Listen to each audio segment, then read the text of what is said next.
Hi, I'm Charlotte, and I'm in San Antonio, Texas today, along with my husband Marvin, my cousin Pete, and his lovely wife Tenchi. And we're going to ride our e-bikes along the beautiful San Antonio River, known famously as the Riverwalk. If you've ever been to the Riverwalk before, you know it ranks as one of the top 5 attractions in the entire state of Texas. But you may also remember it as a charming but fairly crowded and commercialized stretch of downtown that is lined with hotels and bars and shops and restaurants, as well as those colorful river barges. However, this touristy part of the Riverwalk encompasses just a very small area compared to the entire Riverwalk itself, which is now about 15 miles long. So, today, we're going to take you to see the San Antonio Riverwalk like you've never seen it before. And if you stay tuned to the end, there's a little bonus because we're going to continue north through Brackenridge Park and over to the Japanese Tea Garden. So please feel free to leave any comments below. And if you haven't already, I would be honored if you would subscribe to my channel. And as always, thank you for watching. So without further ado, I hope you enjoy our cycling tour along this unique and magical urban waterway. So we begin today at the Travelers World RV Resort, which is just a few miles south of downtown. We've got these 2 large campsites right next to each other, conveniently located right next to the pool and hot tub. But the best part of this park, and the reason I chose it, is because it's right next door to the Riverwalk Trail and offers direct access to the trail so we can ride our bikes right from our campsites here over to the Riverwalk without having to get on any treacherous streets or roads.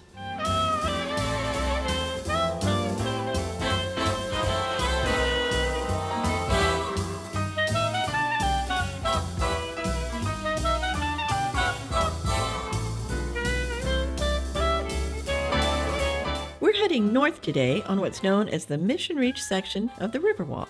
You could also choose to head south, but that would be for another video. Most all of the access points along this trail are bike-friendly and are also handicap accessible. So we've gone about a half a mile now and have reached the Mission Road Bridge. From this bridge, you'll find the Mission Reach Trailhead. And here you'll find parking and access to the trail from either side of the river.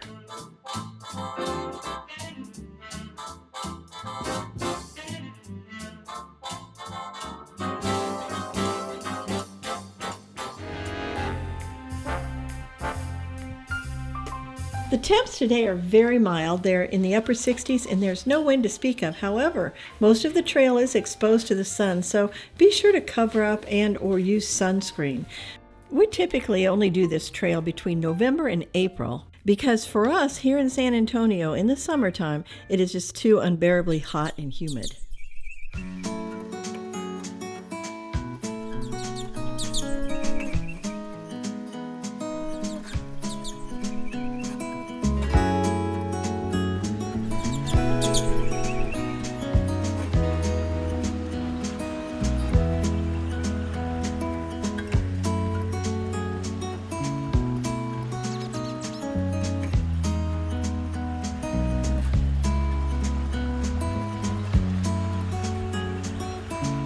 As we approach this beautiful quadruple arch footbridge, we recommend turning right here and crossing over to the other side of the river.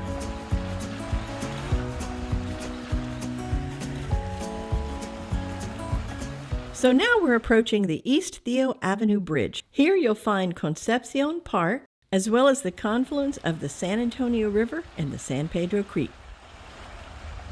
We are still on the Mission Reach section of the trail, and as you can see here, there's a paddling trail along here too, the Mission Paddling Trail. And yes, you can actually kayak this river if you want to.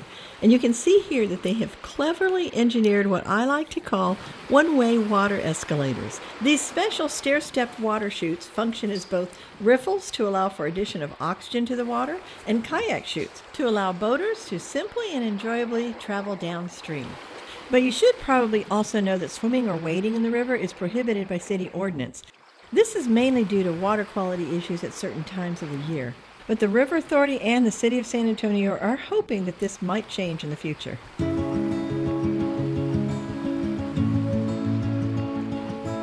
It's also a very good area for bird watching. If you recognize any of these species, please feel free to leave a comment below.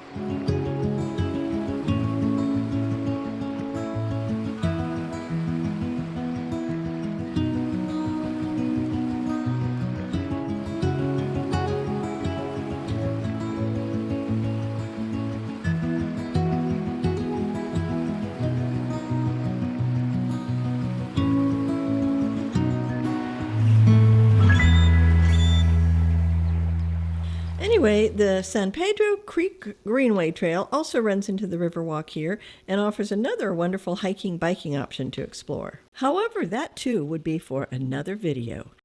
So we'll keep to our right here and stay on the Riverwalk Trail.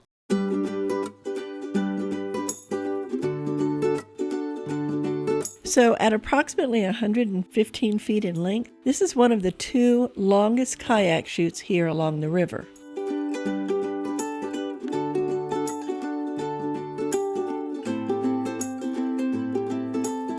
This side of the trail also allows access to Concepcion Park, which showcases a very unique pavilion whose geometrical pattern is inspired by the petals of a flower.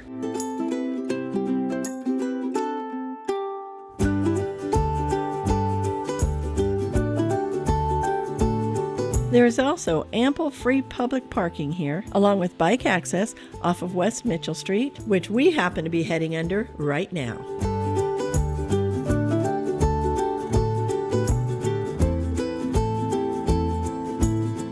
You'll also find these various shelters along the way, which offer a nice place to rest out of the harsh sun. Continuing our journey north once again, we come to Interstate 10. This is a major artery which connects the east to the west and runs smack dab through downtown San Antonio. Just take a look at this traffic madness above us. What a contrast. I mean, it's hard to believe that we're riding through a city of more than 2 million people.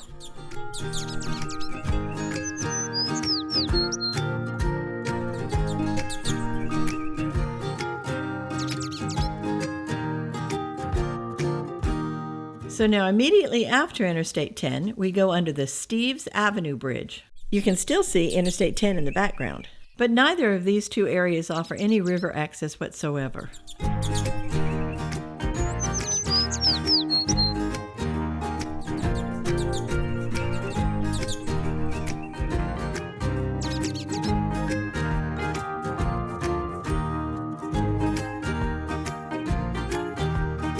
We're coming up on another one of these lovely arched footbridges where we turn right and cross the river.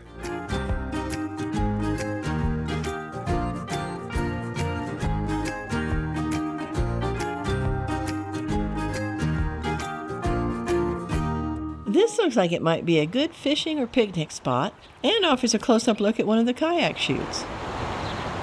Continuing northward, we arrive at the junction of Lone Star Boulevard and Mission Road, where we find a fascinating marvel of engineering known as the South Flood Control Outlet Tunnel. This outlet tunnel connects to its respective inlet tunnel on the north side of downtown, about 3 miles from here. The change in elevation between the north tunnel and the south tunnel is approximately 35 feet, and this diagram shows how the floodwaters are diverted through the subterranean passage. Beginning with a 150-foot drop at the North Tunnel, then starts its 3-mile underground journey through this huge 24-foot diameter channel. Once it reaches the South Tunnel, the enormous hydrostatic pressure of all of this underground water is forced up and out of this outlet tunnel, thus protecting the downtown area from what had been a long history of devastating floods. The entire project has since been recognized and honored many times, including a couple of awards from the prestigious American Society of Civil Engineers. Here's a past photo showing a massive amount of floodwater actively being channeled through this flood control system and away from downtown. Now compare that to the picture on the right, which is what it looks like today while we're visiting. Amazing, right? Anyway, there are also a couple of kayak launches here, but you can only go downriver because of the dam, which you can see here on the right side of your screen. By the way, if you should decide to kayak the river, do your research ahead of time so that you know where all of the takeout spots are. As we head north once again, we start to get peekaboo glimpses of the iconic Tower of the Americas, located right in the heart of downtown San Antonio.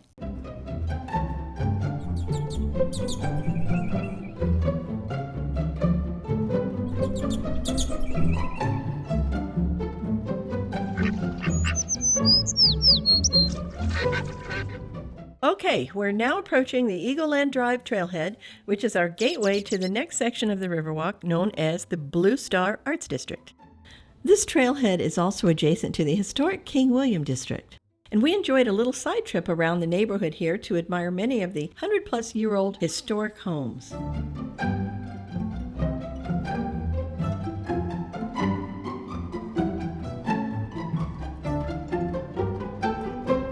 Some of these can be toured, and others have been converted into restaurants, shops, or even museums.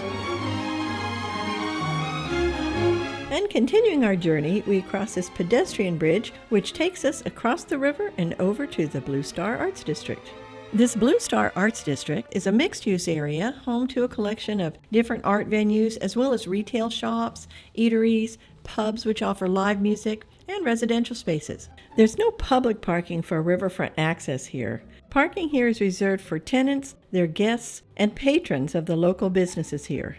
And that brings us to one of the things we love about riding bikes here, is the convenience of being able to get around and explore almost anywhere along the trail you want. You can go into downtown, and you don't have to worry about parking.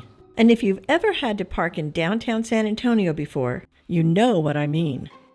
But anyway, just be sure you take along a high-quality bike lock or two, and you should have no worries. We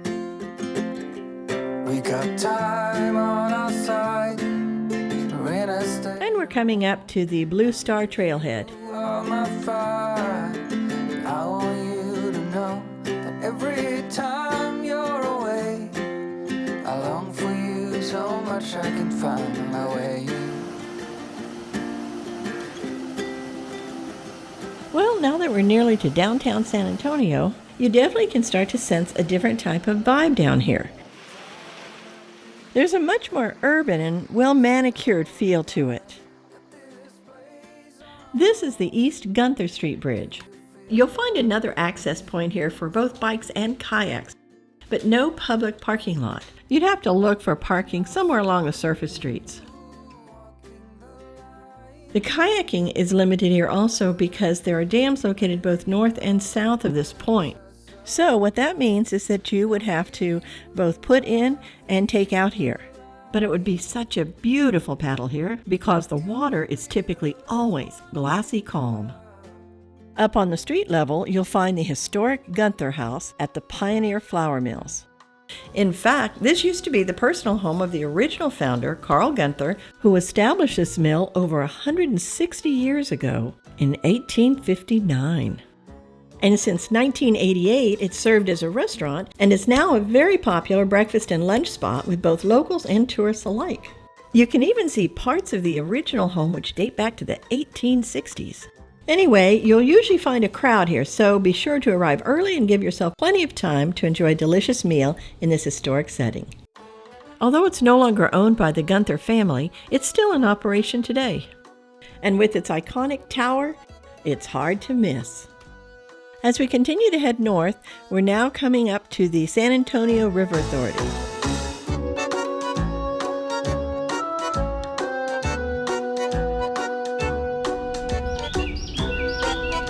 This is the Johnson Street pedestrian bridge in the King William neighborhood. There's some limited street parking available on either side of this bridge.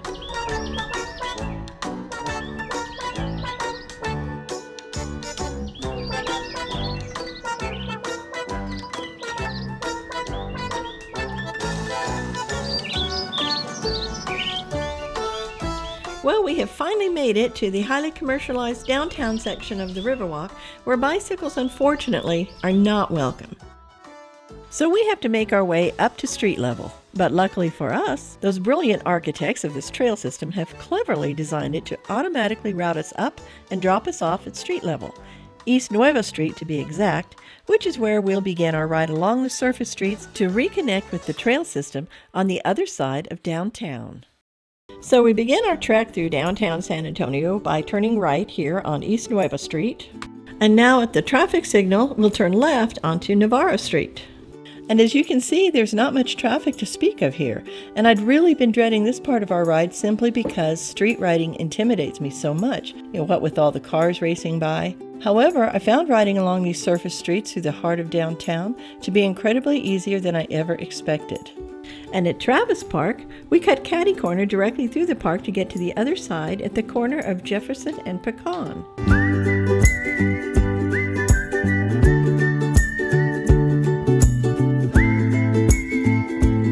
From here, we turn left onto Jefferson Avenue, then go straight for another 2 blocks to our final destination, which is right behind the Tobin Center at Lexington Avenue. Here we pick up the path which leads us back down to the Riverwalk, where they once again allow bicycles.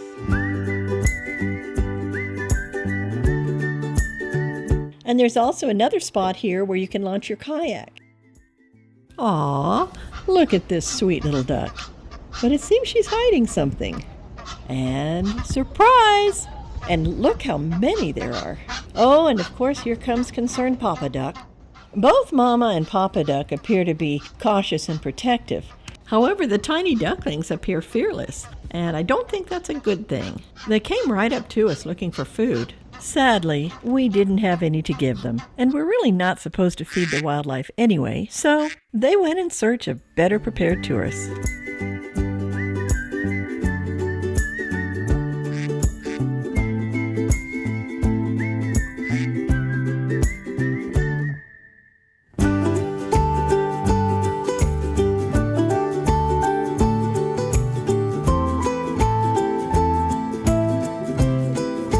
So continuing upriver, we are now coming to the lock section of the Riverwalk Trail at Brooklyn Avenue.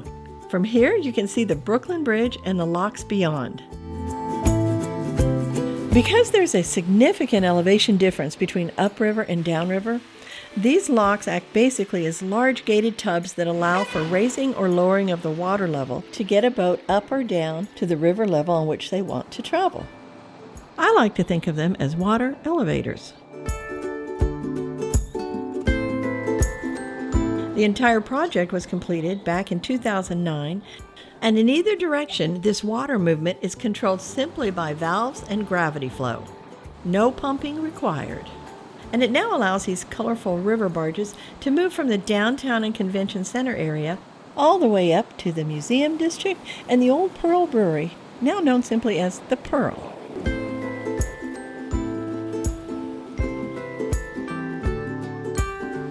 And they're continually working to maintain all of this heavy equipment needed to keep these locks operational. Moving north once again, we finally come to what's officially known as the Museum Reach section of the trail. This is another mixed-use area consisting of residential, commercial, entertainment, and cultural properties. Probably one of the most notable of the cultural venues here is the San Antonio Museum of Art, or to the locals, the SAMA. The museum is housed in what used to be the old historic Lone Star Brewery. With its castle-like facade, the brewery was initially established here back in the 1880s. Then it moved to another riverside location where it eventually closed. But after significant renovations, reopened in March of 1981 as the San Antonio Museum of Art in this beautifully repurposed structure.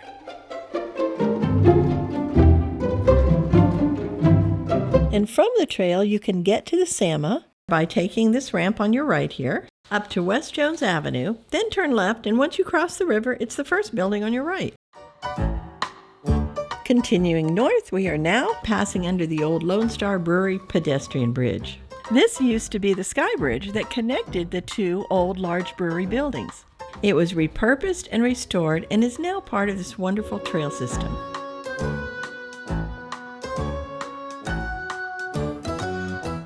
The next area we come to is a very cool public art installation by Philadelphia artist Donald Lipsky called F.I.S.H, and it's located right underneath Interstate 35.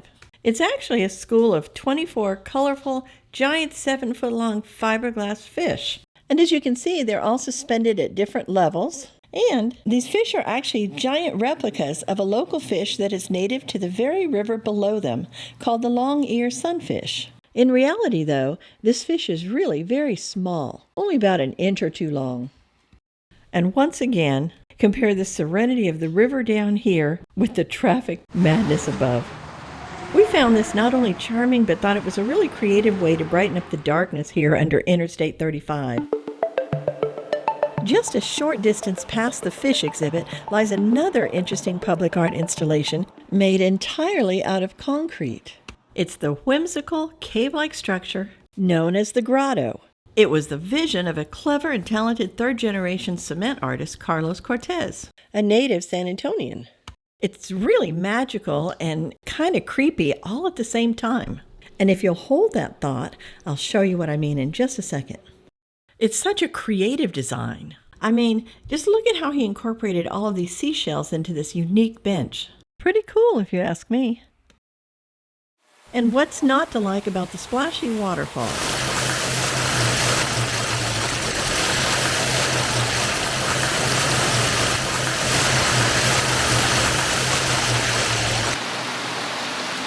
Also, depending on your artistic interpretation, at night the recessed lighting can either enhance the magical appearance of this cave or amplify its creepiness. I found it to be a little bit of both.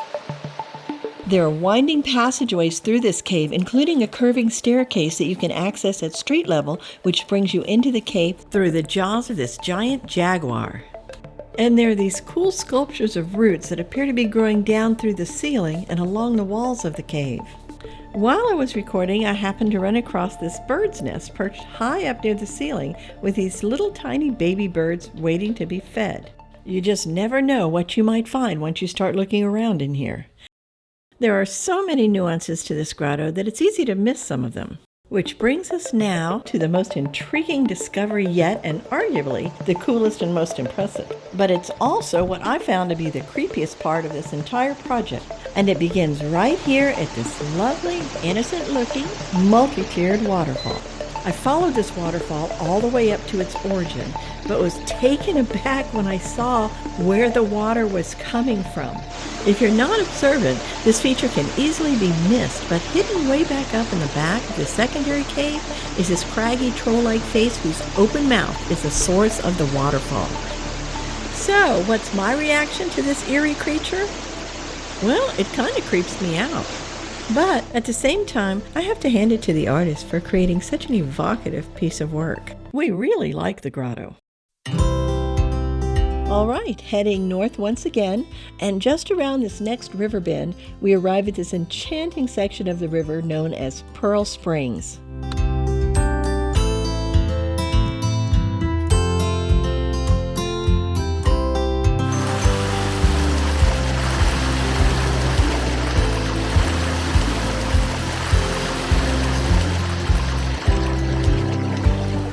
This is also the gateway to our much anticipated lunch stop today here at the segment of the Riverwalk known simply as the Pearl.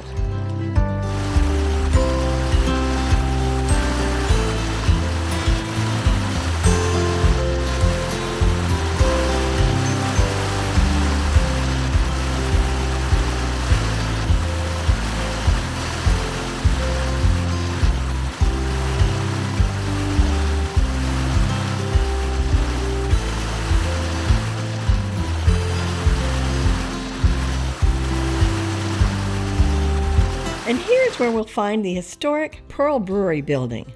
This iconic structure was originally built back in 1894 and closed more than 100 years later in 2001.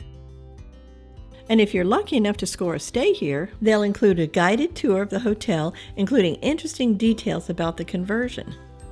Anyway, I think the result is exceptional, and I really appreciate the preservation of these old historic buildings. So, the Emma Hotel is the flagship of the Pearl District, anchoring this entire mixed-use area where you will find residential spaces, fine dining, retail shops, a French bakery, a coffee shop, a food court, the weekend farmers market, as well as the famous Culinary Institute of America, and much, much more. And in the middle of this planned development lies a wonderful public square known as the Park at the Pearl. This is a central gathering spot offering ample shade, a place to relax, free Wi-Fi, artificial turf, and a splash pad for the kiddos. To get here from downtown, it's more than a 2-mile walk one way, but you can drive, take a rideshare, hop on one of the colorful river barges, or you can simply ride your bikes like we did. Hello, buddy. Okay, just under the Grayson Street Bridge here, the trail brings us up and onto Josephine Street, where we find the North Flood Control Inlet Tunnel that I showed you earlier. This marks the northern terminus of the Riverwalk and is the end of our official Riverwalk tour. However, as our bonus ride, we're connecting with the Brackenridge Trail here and continuing north through Brackenridge Park and over to check out the Japanese Tea Garden.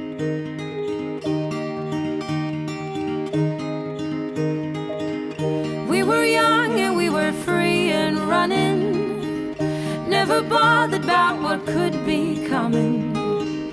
Every day we danced and life was smiling. We were young and drunk in love. A few years later I have started thinking, if it's just love in every glass I'm drinking, we're like one and without you I'm sinking. I'm always shining next to you. Oh, I got you, there's no reason to chasing pavement on my own, 'cause you're here to stay every night and day. I'm delighted 'cause I got you. I have always been afraid of changes. Well, now this is curious. This sign says Japanese Tea Garden, but then this large gate here says Chinese Tea Garden. So what's up with that?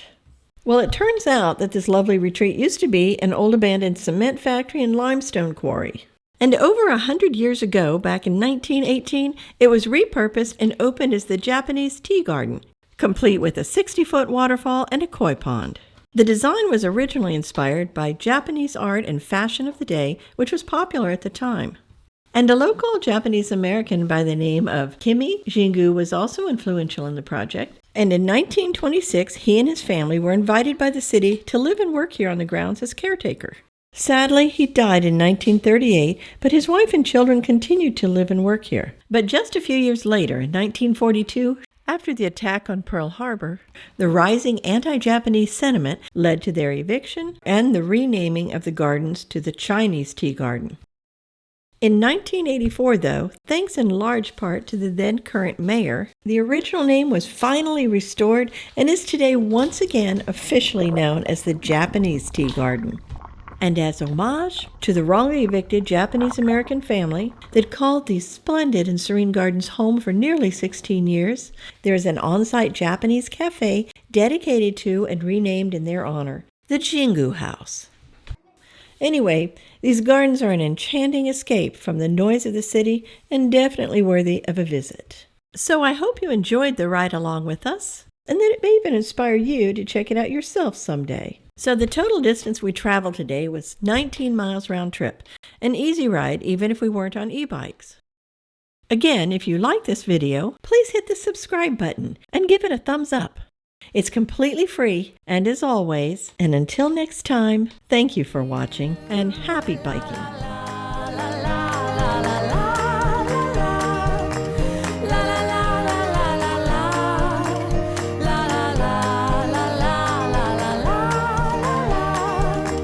Time is up, nothing to do.